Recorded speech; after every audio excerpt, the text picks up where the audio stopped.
to the Whiskey Vault. I'm Dan. I'm Rex, and this is a Wyoming whiskey. Now, we've done Wyoming before, but this was a gift from Patrick Larkin. Well, before we dive right in, full transparency.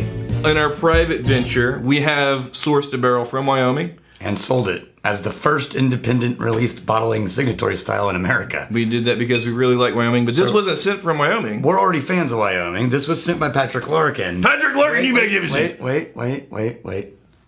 He just reached patron saint. Oh, freshly minted patron saint without any glasses. You're screwed. Patrick Larkin, oh, patron saint of these. Oh.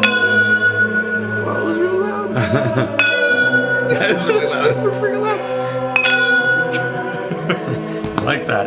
All right. Okay, so this is a private stock release. So what happens is Sam Mead, who sent us our 5-year-old barrel. Okay. It turns out that that's what he does anytime people are selecting their own versions of his stuff. Right. He sets aside all these barrels that are roughly 5 years old plus, and that's where he pulls from for private releases. So when people come in to pick barrels and things, they're choosing from that section. On the nose, this is that kind of sweet, fresh eucalyptus vibe that I like, but it has a dose more classic bourbon. It does. It has a dose more honey, too. Yeah. So when we got ours, it was selected because Nancy Fraley, who helped them with a bunch of the barrels, said you should get this barrel on this row. Right. And ours was a little bit darker and a little bit more molassesy. This one is a little And by bit the more way, honey. we're not mentioning it here to sell it. You can't buy it. Yeah, it's sold out. It's not a bit, yeah. This is a bit more honey. Yeah, that's what I'm saying. It's like, it has that thing that I always felt made Wyoming special, which is that really fresh, nice eucalyptus note. And the black tea notes. The black tea note, yeah. But it's leaning more towards the, just what I expect from be like a classic, iconic bourbon flavors with the honey. As a matter of fact, I'm not getting a dominant brown sugar though. if you actually make black tea and put honey in it, you can smell it. You can smell the honey when you go to sip the tea. Yeah. It's a lot like this, actually. Yeah. So You're right. I'm not getting the brown sugar either. No, which is a very typical bourbon flavor. I'm not getting the brown sugar. I'm not getting a cherry. I'm getting like a little fresh, clean Fuji apple, like the apple notes, the lighter, brighter, sweeter apple notes. Oh, that's nice and spicy. Oh, That is pure it's got spice, oak and, spice, and yeah, peppery and like floral grass type. yeah. you know? They must have kept that at a reasonable proof here. 53%. Yeah. Yeah. Oh, I like that. I dig it, man. That just sort of crawls around. Like whoever selected this was for TNC Liquors. Yeah. This is barrel number 3653. Whoever went in there to do the barrel selection has very similar bourbon preference profile than me, because I would have absolutely chosen this barrel. Now, the way it differs a little bit on the taste than those is I am finding more of a barrel spice, not tannic bitter, but just oaky spiciness. Woody. Yeah. Oh, the second sip, the oak tames itself a little bit. Yeah, And it becomes a little more honey-esque. No, the honey remains. And it coats your tongue a little bit more. The honey is not going anywhere. These other flavors, depending on whether it's the first sip, the second sip, I mean, those are going to be hitting you at varying levels of intensity. The honey, though, is rock solid present. I like that. But that, again, the thing that I always really liked about the Wyoming was that really fresh, clean, sweet eucalyptus note, and that's still there. Still very present. I just got a really high percentage dark chocolate just now. We got the Sniper Mac here. Whiskey Pixie. This is Vito. Yeah, Vito. so we never bastarded Vito. No, we didn't. He got a little. Whenever you're that. We talked about him at length, though. Whenever you're that short, it's easy just to look past and not realize. Oh, there's. All right. And it turns out when he shouts, his wings flutter really loudly. And you can't hear his voice, and it just sounds like squeaking. I found it. Whiskey Pixie, you magnificent bastard!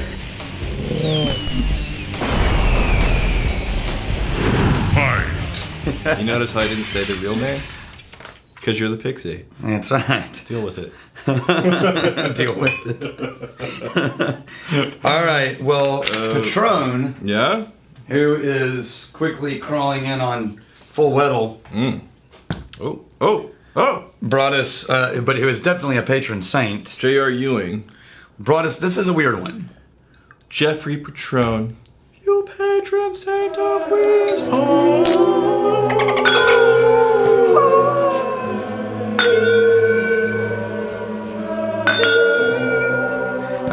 gotta tell you, I really like the spin move. I know.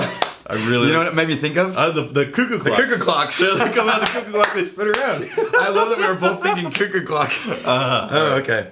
So J.R. Ewing, isn't that the guy from the soap opera Yes, Dallas. So Yeah. they made a tribute whiskey for Dallas. That is ancient, man. Yeah. So old. So, but here's the thing. This is from a Texas company called Southwest Spirits. Okay. Right? Yeah. Southwest Distillery, it says, right? Bourbon whiskey bottled by Southwest Distillery. Now, here's what they didn't put in here that they should have. Distilled in Kentucky. It's not on the bottle. Okay. This is not Texas whiskey. This is Kentucky bourbon. Now, if you go to their website, they say it very clearly on the website. Sure. We got Kentucky bourbon. We put it in this bottle. Yeah. But it doesn't say it on the bottle. I have noticed that in the process of getting label approval, and you have to put like the correct details and all that stuff, they at no part of that process are they actually looking at a finished bottle. No, they're looking only at a sticker. They're looking at stickers. And they're not checking the product before you put it into it. Right. So, I mean, to get approval on something and then to kind of like fudge something along the way with the design of the bottle, I'm sure that happens very often. No, it's all the time. Yeah. As a matter of fact, just because the label's approved, it does not mean it's a legal product even. Sure. Right? Like, technically, this label could have been filled with a vodka. Okay. And now it's unbelievably illegal, but it's still a legal label. Because TABC and TTB assume you're going to put in it what you said is on the label. Yeah, interesting. Now, you're going to get busted on that. I guess it would be really difficult to... Here's the finished bottle, the finished spirit. Check the spirit, check the bottle. We don't want that to become law because that will make releasing a product a 6 to 8 month process. Yeah, it would be the timeline, would be the killer on anything. But it really is counting on honesty from the distillers and the public from notifying people if something's off. Okay, this is a 4-year-old Kentucky bourbon. That's all it is. We're just drinking bourbon from Kentucky. This feels like kind of like a heavy, settled, kind of like nestled into your den there with the couch. I'm getting more of a sweet corn than anything. Yeah. Sweet corn. That's what I was about to say. And actually reminds me of the roasted sweet corn at Trattoria Lucina. All right. You know what I mean? Yeah. Like actual, it's not sweet corn. What is it? It's the, well, they call it cream corn. Cream corn. But that's the word I was looking for. But it's not the cream corn you're thinking. No. It's got a much more of a charred, fired element. But this is more of that cream corn direction. Oh, it's really bland. Okay, so that's what, 40? It's got to be 40, yeah. Okay. So the nose is interesting. The flavor is nice. It's also pretty watery and thin. I would put this with the cheapest Henry McKenna, or the cheapest, or Evan Williams, the cheapest white label version, or not white, but the cheapest Evan Williams. I'm getting a dose more nutmeg, like a dose more nutmeg and oak than I would say. Maybe the Heaven's Hill budget bottling. Okay, right. So the flavors are nice. They're a little watery at 40%. But there's a little element, little element of like a nutmeg and an oak in there that I think probably sets it apart a little bit. But I think this is a bottle that all of the energy was putting behind the brand and the story, right? And a little bit of energy was put into picking some good Kentucky bourbon. Yeah, like your dad's a bourbon drinker, and then they proved it down. He liked the Dallas from back in the day. He's like, oh, I'm gonna get him the J.R. Ewing, blah blah bloop. So everyone had a meltdown because we pronounced Eau Claire incorrectly. Wisconsin. Oh, by the way, I know Eau Claire is not in Wisconsin, and I know Infinity Spirits did one of the bottlings.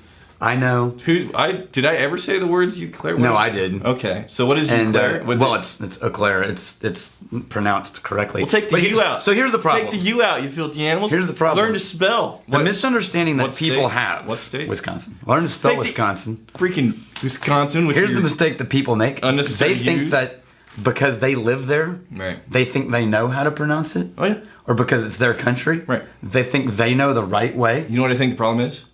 And they don't understand in Texas. Right. Those rules don't apply. You know what I think the problem is? People in Wisconsin. It's not like Kentucky where they got the spindly arms. Wisconsin. Pointy ears. No, don't be silly. You're being ridiculous. You're making up things willy-nilly. They're all cross-eyed. So whenever they're spelling, they don't know where the letters are going.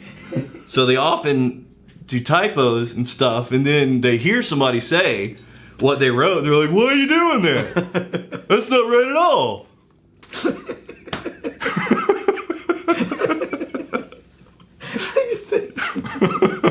Okay, so if you are, serious into the bourbons, you like your higher proofs, your interesting flavors, and the journey, the flourishes of the finish. It's like, no, it's pretty straightforward, pretty watered down. The flavor. It's a background whiskey. Flavor is nice. It's not off-putting. There's just not a lot there. All right. Here's Fighting, Stealing, and Drinking. I'm trying not to cross my eyes. You're fighting for a friend. If you steal, may you steal a lover's heart. And if you drink, may you drink with us. Hey, thanks for hanging out with us in the Whiskey Vault. Don't forget to throw in a like, hit that subscribe button on the bottom right, and drop a question or comment down below.